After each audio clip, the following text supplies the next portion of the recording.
Please, it's too much winning. We can't take it anymore. Welcome back. I have a personal announcement. This is going to be my final summer here at Meet the Press. It's been an amazing, nearly decade-long run. Got him. We got him.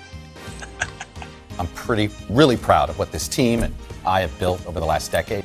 A show now headed by Sleepy Eyes Chuck Todd. And I obviously am very sorry. He's a sleeping son of a I'll tell you. This isn't goodbye. Bye-bye. Bye-bye.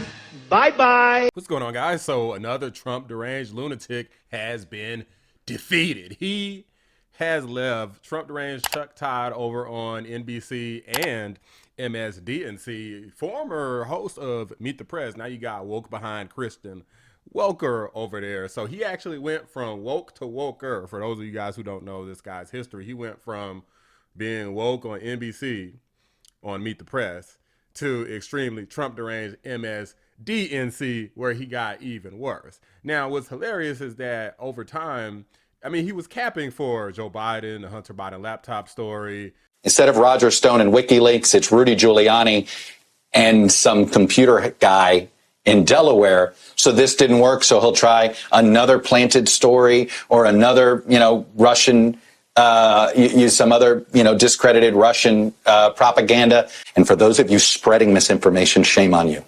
Shame on you. I don't know how some of you sleep at night who are doing this for a living on television. I mean, this guy was a straight up fake news shield and propagandist. And over time, after the election, like so many Democrats did, he exposed them for how radical and stupid that they were. Chuck Todd, he's in the Katharine Hepburn field when he looks at Joe Biden, or at least he was 4 years ago. To watch Joe Biden today, it was such a stark reminder of how, as a country, we do seek out whatever we think we were missing, whatever it is we thought we were missing in the previous president. He is the better angel president. Joe Biden believes he's eternally optimistic. That's the "my boyfriend's so hot and dreamy, he's never going to cheat on me" portion of our story. And here is the expected epilogue. And Joe Biden were so concerned about their family that they decided to run for president. Yep. So when you talk about the word selfish, it's almost like the word doesn't, their decision to run for president put the entire Democratic Party and the United States of America in the position that it's in now. My boyfriend did cheat on me. My boyfriend is bad. Look, Hispanic voters are swing voters. And I think, what's interesting here is the Republican Party treated them the same way they treated white working class voters. They courted them the same way they treated white working class voters. The Democratic Party has spent a lot of time treating it as an identity group. Hispanics believed in a strong presidency. They were more open to a strong presidency. And in fact, so this idea of the authoritarianism and this and that. And there was another aspect to it. The democracy message really didn't ring true with Latino voters, especially if they're first or second gen. Because you want to see a democracy crumbling? Let me introduce you to El Salvador. You want to see a democracy that doesn't work? Let me introduce you to Venezuela. And so it was one of those things that the Hispanic voters want a strong presidency, and they were more open to it, which was sort of this at the time. He was right, like Trump may make more inroads here than you think. And then the other aspect of Latino voters is that the Trump campaign targeted them on the same issues they were targeting working class white voters. Mm-hmm. And the Harris campaign targeted them as a community of color. And that's where I think the disconnect has sort of, and it's sort of like, going forward, I think it's pretty clear class is the big divide in American politics, not identity.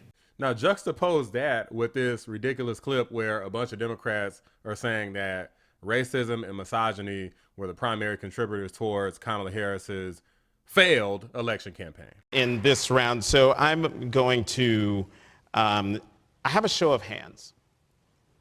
How many of you believe that racism and misogyny played a role in Vice President Harris's defeat? Okay. So that's good. You all pass. It's a sad day when even a Trump deranged radical leftist in the fake/legacy news media like Chuck Todd understands things better than people running for office. A lot of them. Like, you got people running for office. You got all these strategists. You got all of these people.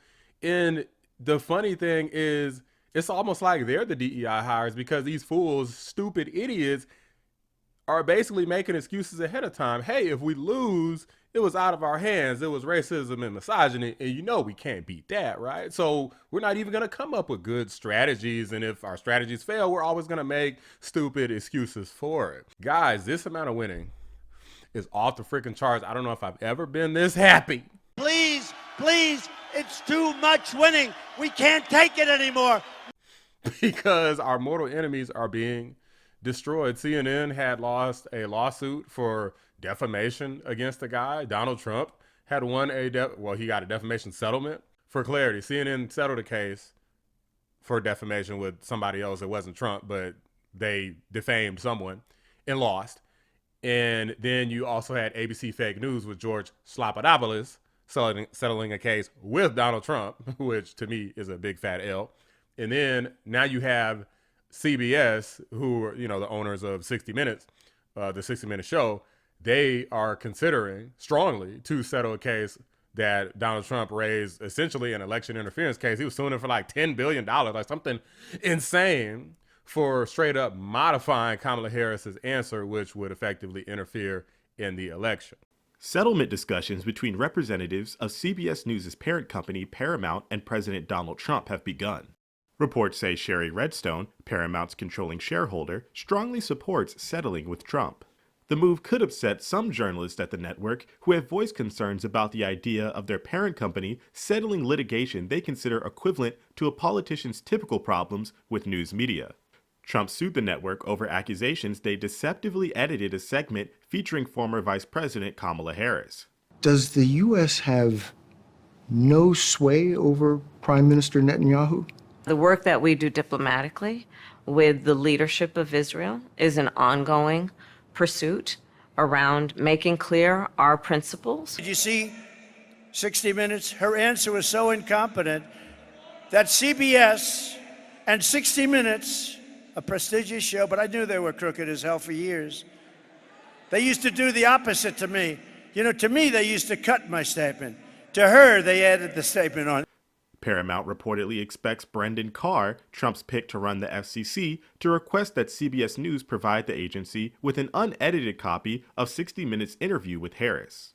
CBS had previously not handed over the transcript when Trump's lawyers requested it. At the time Trump sued the network, media experts dismissed the case as a last-ditch effort to sue a network Trump and his allies do not like. But now that Trump is back in the White House, he has far more power over the network's future. And as if all of this isn't glorious enough, you got them melting down, which is one of my favorite parts about it, melting down over DEI going away and Trump firing a bunch of officials who are literally trying to investigate and prosecute them. Any semblance of diversity and inclusion is literally being wiped off the map. The New York Times put out a photo today of the walls of Quantico, the FBI Academy, where they're painting over the FBI's core values to include integrity, adherence to the Constitution, and diversity.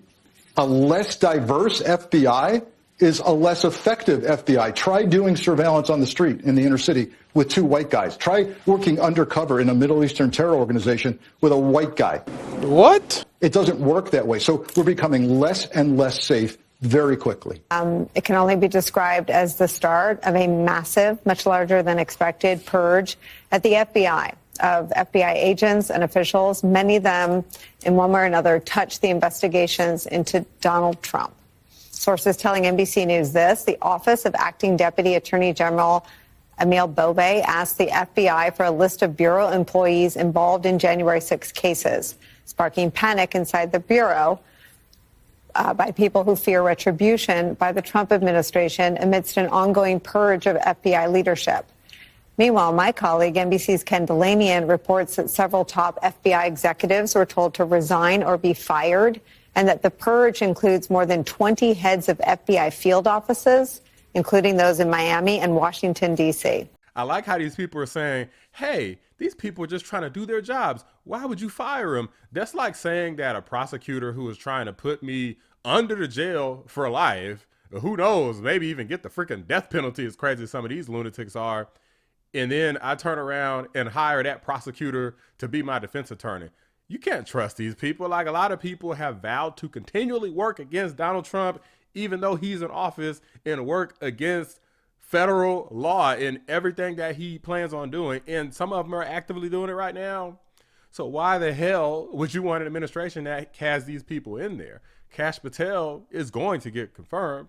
And when he does, I don't care if he cleans house and gets rid of 99.9% of my efforts up in there, as long as we got good, qualified people who are looking after the best interests of Americans. That's what I care about. In political prosecutions of your opponents and rigging our legal system and weaponizing it against American citizens, for example, the J6 folks, is not the type of people who I want in federal government, be it in the FBI or any other organization.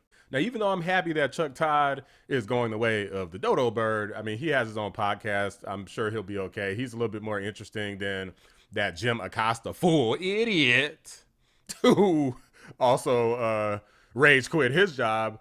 But radical leftists are like ants, okay? In the fake news, you can squash one or two of them, but it's always going to be more and more of them popping up. You squash one or two and 10 more pop up. But I know one thing, it sure feels good as hell to watch them be defeated after all these fake news, lies, and propaganda that they've been spewing for years and years. That's what your ass get. Tell the truth next time. But let me know what you guys think. Drop a like on the video. Subscribe to the channel if you're new. I appreciate you watching the Black Anomaly Rising channel. I'm out. I was in the White House, and they've had actually, I remember Sleepy Eyes Chuck Todd. Did you ever hear of him? He's a sleepy son of a bitch, and he's on...